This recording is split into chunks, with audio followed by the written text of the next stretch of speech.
Okalar Cobalt'ni Mercedes hadoyi qilsangiz ham unaqa katta o'zgarish bo'lmaydi. Qachonki amortizator yetib kelgan bo'lsa, almashtirmasangiz bir tiyinga qimmat bo'lib qolishi mumkin. Xullas, mana shu Cobalt'ni Mercedes hadoyi qilib berdi.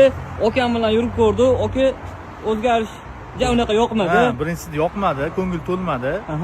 Keyin o'ziga olib kelib, keyin amortizator almashtirib ko'ramiz dedingiz. Mana shu amortizator qo'yib ko'rdi-da, mana Strali brendi amortizator qo'yib ko'rdi, ikkita oldigida, yana yurib ko'rdi. Keyin haqiqatdan ko'nglingizdagidek bo'ldi. Mercedesdan keyin 50% o'zgardi, amortizatordan keyin 50% o'zgarib, kopdek bo'ldi mashina, zo'r bo'ldi, ko'nglim xotirjam bo'ldi.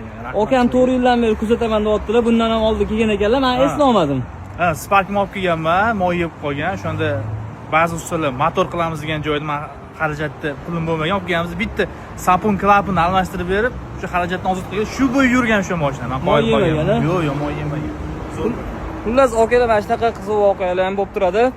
Mashinada faqatgina bitta Mercedes blok bilan katta o'zgarish bo'lmaydi. Qachonki qolgan joylari normal holatda bo'lsa, yaxshilayotgan bo'lsa, rabochiy holatda bo'lsa, o'zgarish bo'ladi. Lekin mashinani atak asosan sosteniyasiga qaraladi. Akalar, xudo xolasa mashinamizni tayyor qilib, mana shu Trally brendidagi amortizator bilan qo'yib, ishlarini hal qilib berdi. Xudo xolasa garantiyalari bor, muammo yo'q.